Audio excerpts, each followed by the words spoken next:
Hi everybody, welcome back to my channel.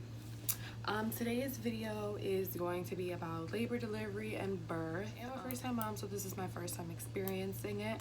My son is going on 7 months, so it's about half a year ago that I experienced this. Seems like just yesterday because it's definitely an experience that you won't forget. I've kind of been wanting to do this video, but I didn't really get the time, and I've just made my channel. A lot of my friends and family have decided this is kind of what they want me to talk about.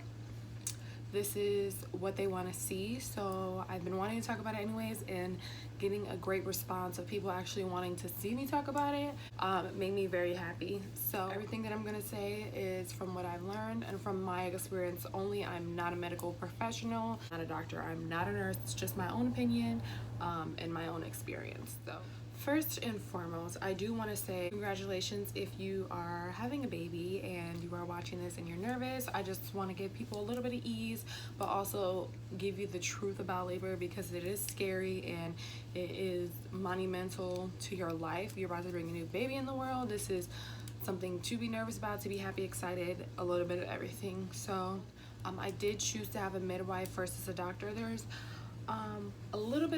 a few differences. Midwives can deliver your baby at home. I did not go that route because I would have loved to. I had some complications during pregnancy and my baby needed to be monitored. So I wasn't high risk, but he did need to be monitored for certain reasons. So first things first, which I think is very important, is to prepare yourself for birth. Take birthing classes. Take classes that prepare you for your baby. Sometimes you can get them for free, sometimes you can get them at a discount. Just depends on what programs that your hospital has, or the area that you live in, depending on what they have. My hospital offered these classes, so they do have range of classes that you can take. So they do have a birthing class, which teaches you each step of labor. You do breathing exercises, different ways to ease your labor.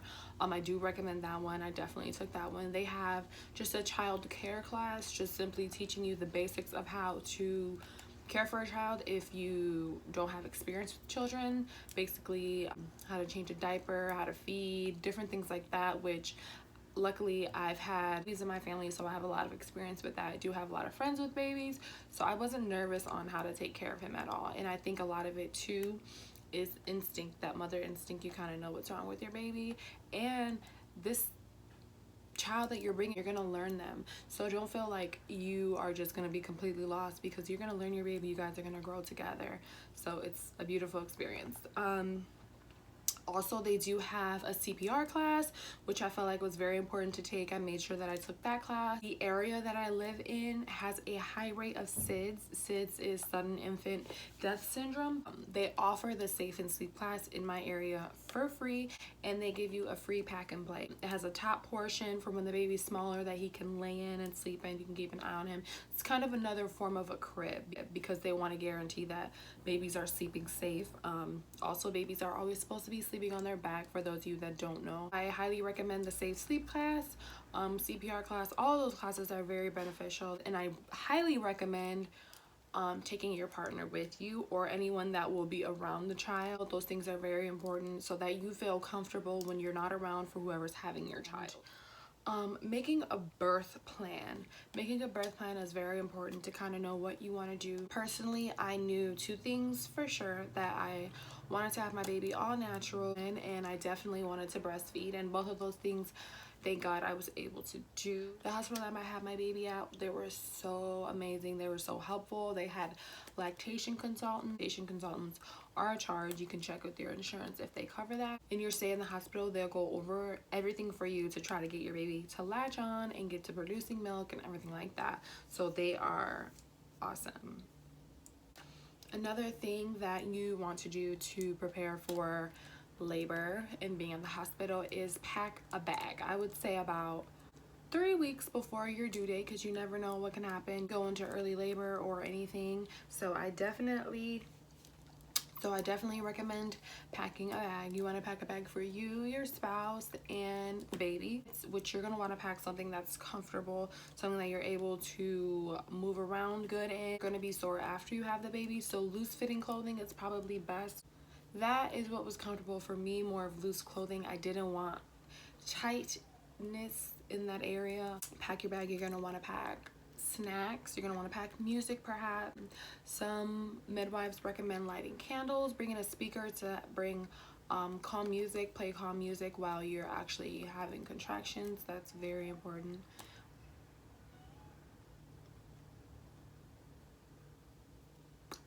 Thought that was the baby. Oh, it is. Baby's a little sick right now, so he was a little fussy. Yes, packing your bag. So you're gonna want to pack comfortable items. You're gonna want to pack an extra blanket, an extra pillow, just so you're more comfortable. It's gives you a little bit more of home vibe at the hospital, because you're gonna be completely uncomfortable. So any little ounce of anything from home or something that brings you comfort, bring it. It will make you feel better. A lot of moms find it fun to pack their baby's going home outfit. You're gonna want to pack diapers, pacifiers, their little going home outfit, blankets. Definitely don't forget to bring a car seat. Some hospitals actually do give away free car seats, and they do help install the car seat into the car to make sure that you have the baby nice and secure. A lot of car seats nowadays have the bases on the bottom which disconnect.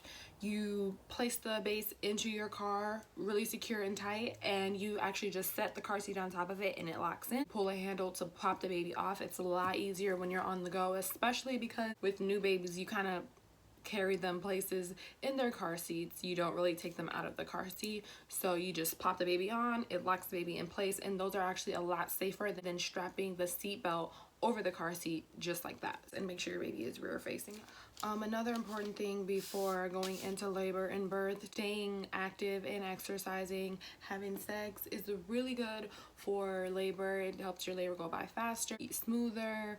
A lot of YouTubers I've seen have been making videos about taking castor oil. I was looking at videos of it because I was somewhat interested in if I would do that. You can cause complications with the baby, so I do not recommend it, but I was kind of looking into it. My midwife was like, absolutely not.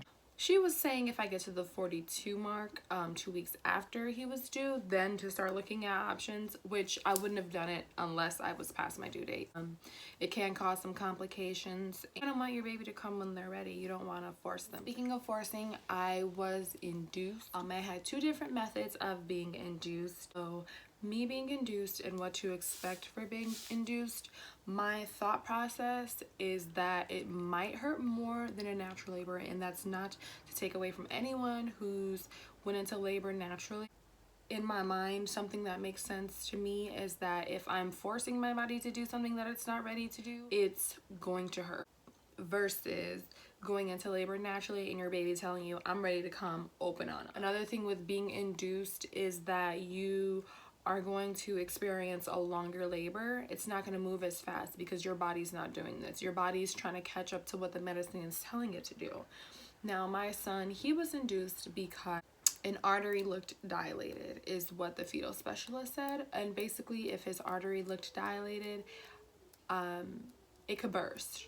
So we didn't want that to happen. If it burst, he died immediately. And it did have something to do with his complications. So we got me induced when I went to my 39-week checkup. I was 39 weeks in 3 days when I began the process of being induced, and I had him 2 days later, basically. So my labor process was very, very long, and it completely dragged out. One thing to expect about labor is the beginning. They just feel like kind of like menstrual cramps. If you're not used to having those, it's just cramps, lower abdominal cramps, and over time they just intensify and come closer, and that's when you know you're getting closer to actually having your baby. Now, the pain is something that you will never forget because it's just unbearable, and it's a pain that you've never experienced until you actually are in labor. Personally, the labor was tolerable for me. Of course, it was the worst pain I've ever felt in my life, up until he was ready to come. When he was ready to come and they were upping my dosage of Pitocin, which is helping you, helping induce you, I was just like, whoa, I cannot do this. And at that point, I was wanting to change my mind about getting the epidural. I was like, at this point, I should have got the epidural, but I was so headstrong on not getting it. In my mind, I was like, no girl, you are not getting that epidural, you are having this baby natural. Not only because of how it would make me feel. I've heard horror stories about, you know, epidural not kicking on in time or kicking on too late or too early.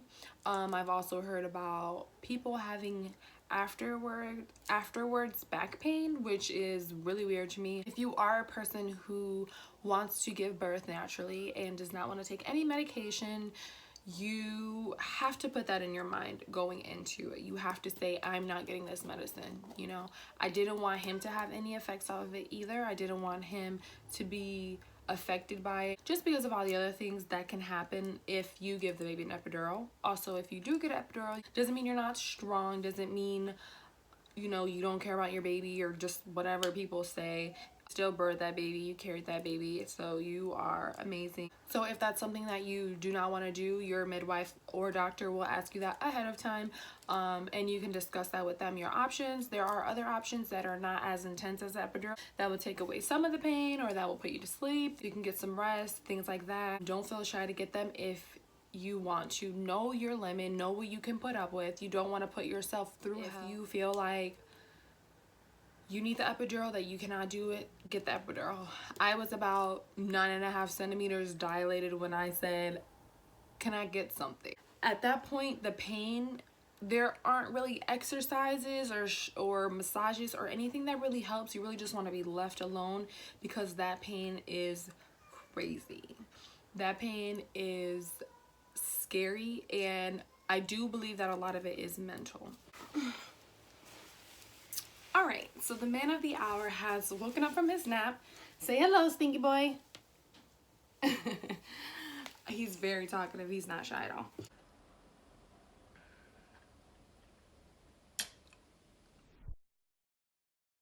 At that point of when you're getting closer to having the baby, obviously, you know, the pain intensifies as you go on. Everyone's labor is different. I do want to tell you guys that as a disclaimer, every woman's experience of labor is different. You might feel like that didn't even hurt at all. Everyone's pain tolerance is different, but do know that the closer you get to having the baby, the pain increases. It means you're that step closer to having your baby, that closer to meeting your baby and being a mom. Another thing I highly recommend is, if your hospital offers it, get in that tub. Get in that tub and let your contractions pass in that tub. Does it soothe your contractions? It helps you dilate more. I was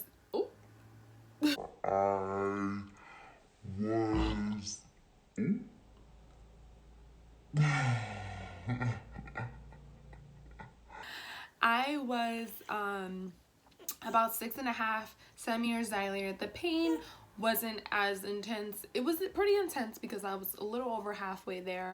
So I did get into the tub, and you do just warm water, get in the tub. Some partners get into the tub with their partners. I personally didn't want it. He didn't offer. I just wanted to just relax, be calm in the tub. You can turn on the jets. The tub where I had my son at, they had the jet tub with the jets to help soothe you. Personally, they made me more irritable, which I'm gonna scoot back so you guys can see. They made me more irritable. What is that thing? You can turn on the jets or you cannot. If your hospital does not offer that, feel free to take a warm shower. Have the water pouring down on you. If it has a handle nozzle, take it off. Run it on certain spots of your body that will relax you. I was 6.5 centimeters before I jumped into the tub. My midwife checked me. I was 6.5. A few hours later, I was still 6.5, so she recommended me jumping into the tub. I wasn't even in there that long. I wasn't even in there for an hour, but it was just enough for me to jump 3 centimeters. So I highly recommend that. Even if, you know, you went into labor naturally, it doesn't even have to be an induced labor. I highly recommend that if they offer that. So yeah, I jumped 3 centimeters, hopped out of the tub, and after I rested a little bit, that's when the pain was like, and that was the point to where I was trying different positions and it was just not working. I do recommend trying lots of different positions. I do recommend getting a doula if you can afford one. Doulas are expensive. I didn't take the time to actually get one. I do think that doulas are beneficial, I guess. So you are going to be pushing on your baby soon. Once you get to 10 meters, start pushing. I pushed for 2 hours, and that is because I am a first-time mom. Honestly, I started pushing before I was ready. I just was in so much pain. I was like, I'm gonna try pushing. My body wasn't even telling me to push. I just was being hard-headed and impatient and in so much pain. I was like, I am gonna go ahead and start pushing. Ideal position that I wanted to have him in was me kind of standing, in a way squatting, and I wanted to, you know, push him out and kind of like grab him out myself, in a way birth him myself. That position was not comfortable for me. I did want to try on all fours, or just a position that would help gravity wise, just a position that had him down low, because studies find that having babies on your back do not help. Actually, a trend, and like people just stayed with it. That's not how people gave birth back in the days. Ideally, it doesn't make sense. Use gravity as your friend. Use gravity to your advantage to have the baby. Those positions just weren't comfortable for me. I did end up having him on my back. After having the baby, you push them out, you push. They kind of coach you in pushing to make sure that you don't tear. They kind of massage the peritoneum in the area to make sure that you do not tear. Sometimes you end up tearing, and there are certain degrees of tearing. First, second, third. You can rip all the way down to your anus. You can just rip a little. One is different. Personally, I did rip and I did need stitches, but everyone's different, you know, and there are different ways to make sure that you don't. I do kind of think that me being induced had a little something to do with it. I do think that being induced altogether makes things more complicated, forcing your body to do something that it doesn't want to do. So of course it's going to be tough. Of course certain things are not going to go right. That goes back to having that birth plan. Have a birth plan, but also know that nothing is perfect when it comes to labor, and things change in a matter of seconds. So and the baby's going to come when the baby's ready to. Be mindful on that, and don't feel bad if your birthing plan doesn't go as planned. Don't feel bad if you say I'm not getting an epidural and you do get it. You are amazing, and you are birthing a baby, and you are a superwoman. So after you have your baby, after you push him out, the doctors are going to put the baby on you to get that skin-to-skin contact, which is very important, which also benefits and helps with breastfeeding. Makes the baby easier to latch on. The baby will find its way to your boob if the skin-to-skin contact has been on long enough. They will try. You have something you want to say? They will try getting the baby to latch on. Like I said, some hospitals have lactation consultants, which I found super helpful. And actually the anatomy of my baby's mouth was perfect to latch onto the breast. The inside of a baby's mouth actually does have something to do with the way they latch onto the breast. And this little guy, his anatomy was perfect for it, so he latched on with no problem at all. After you get that skin-to-skin contact, your doctor is going to be working on you down there. My midwife, she pushed down on my stomach to kind of help me deliver that placenta. That part, it's like having contractions all over again. Because once you push out your baby, it's just like a sensory. Then you have to deliver that placenta, and that hurts. You can ask any mama that hurts. After that placenta is out, your midwife or doctor will begin to stitch you up if needed. If not, then they will not be. Personally, after I delivered him, there was complications within the both of us. I was bleeding too much. And that's the scariest part of my birth. And I was hemorrhaging. They gave me a shot in my leg to clog up the blood to slow down the bleeding. After that, I was stitched up and I was fine. Once I began bleeding a lot, I didn't really realize it because I was more worried about him and how he was doing. The doctors had him on the table. Like I said, he had complications while in utero. Okay. Right, little tummy time. Like I said, he did have complications in utero, so we were keeping an eye on him in general. As soon as he was born, they were in there already working on him.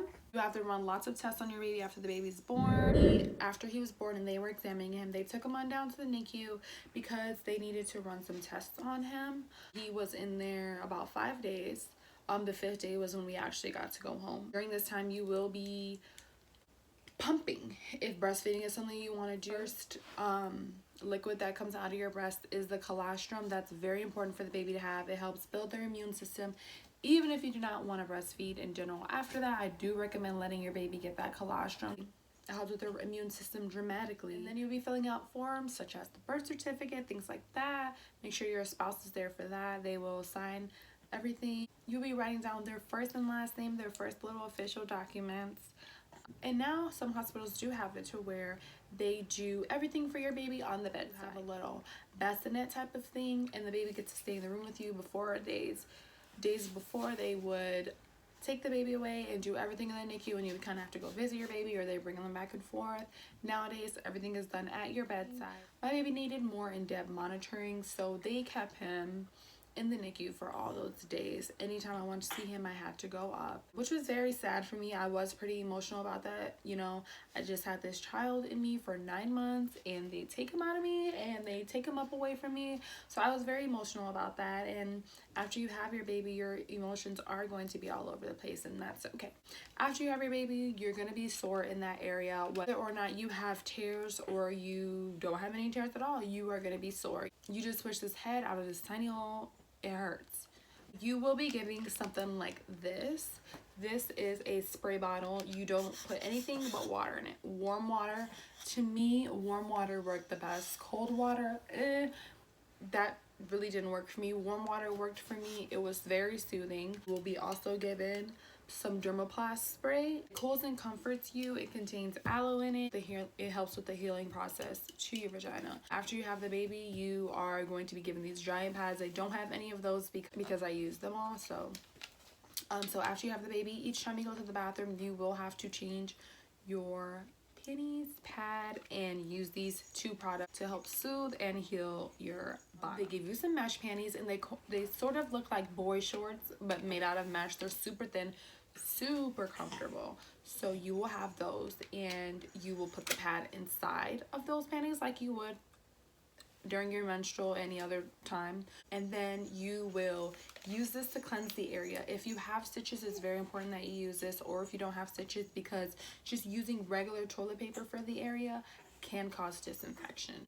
Make sure you use this. You just fill it with lukewarm water, spray the area. So you're basically just rinsing the area with it in an upward position. You squirt, you flush the area out of the blood, and it works perfectly fine. And then you spray the area with this. If you find it helpful or useful, please use this. Personally, it was relieving to me. Also will get little circle witch hazel pads. The hospital does provide all of these things for you, and feel free to ask your nurses for more. Definitely ask my nurse for more pads. This you probably won't need another one of because it's super simple. You can ask for one of these depending on how spray crazy you go. I only needed one. And the witch hazel pads, circular pads, they kind of look like the alcohol facial pads that you clean your face with. That's what you would use. Set it on the pad and you pull them up like regular underwear and go about your business. The stitches nowadays that they do have will dissolve on their own. If you do get stitches, be very careful. So I did have to stay in the hospital a couple days because I lost extra blood, which I didn't mind because my babe was in the hospital and I wanted to be there as long as he did. I didn't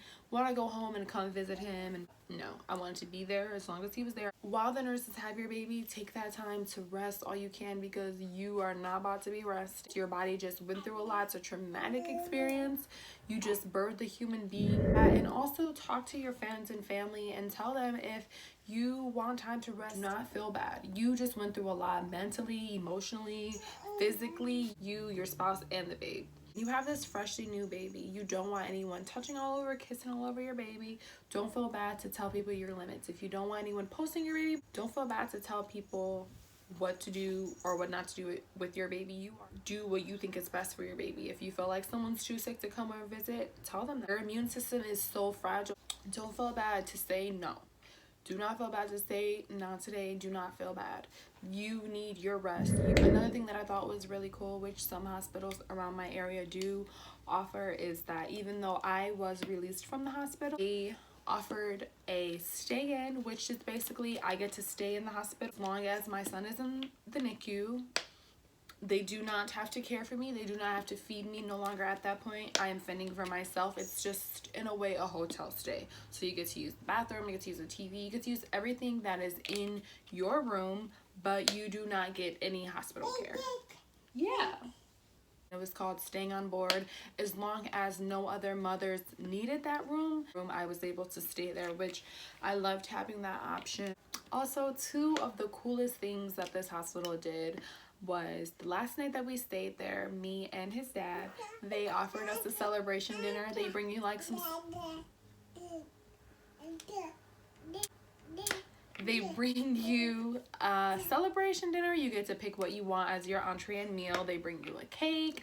It's a celebration for, you know, having your baby and being able to take your baby home. They bring you like a little sparkling cider to toast up to. I thought it was very cute. His dad both appreciated it greatly. I thought it was very, very cute. Well, the second thing that I thought was so cool, it made me so emotional, when it was time to go home, they do a graduation ceremony type of thing, where babies that are in the NICU, my baby was only in there for 5 days compared to babies who are super preemie and in there for months or weeks. You know, it's not as much, it's not as dramatic, but you know, it was to me. Anytime that your baby's in that NICU and away from you, it's gonna feel scary because you have this new baby and you just want to spend all your time with them, and they're up there sick and you just want them to be better. We have a ceremony of graduation, so when I was taking him home, they put me in the wheelchair because they kind of wheel you around after you have the baby. You know, they don't want you to put too much stress on your body. Me in the wheelchair, and I had the baby on my lap, and we're getting ready to go down to go in the car and go home. And they cue like a graduation music, and I bawled my eyes out like a baby. So emotional because it was a rough pregnancy for me, and he put me through so much while I was pregnant. And then having him and him having complications when he was first born, it was scary and emotional for me. So they played this music, and then it's like, wow, I have this new baby I'm about to take home. This is my life now. His life revolves around me. This is my baby. My life revolves around him now. I just want to make sure that he's good and he's happy and he's healthy. And it's scary because you are a mom now and you have this brand new baby and you're like, what the heck? But I promise you guys, it comes easier and easier with time. It is amazing being a mommy. It completely changes you, or daddy, if daddies are watching this. Hey. It completely changes you as a person. You have this little person depending on you. You just want to make them proud and make sure that they're happy and healthy. Congratulations to all the mommies and mommies-to-be. Thank you for watching my video. It was kind of long. I know for a fact I forgot something. So please feel free to comment if there's anything that I left out or anything that you feel I kind of didn't brush upon, or how your experience was different. Anything like that, please comment and let me know about it, and I'd love to answer any questions you guys have because I'm very open. So you guys have a good one. Thanks. Bye.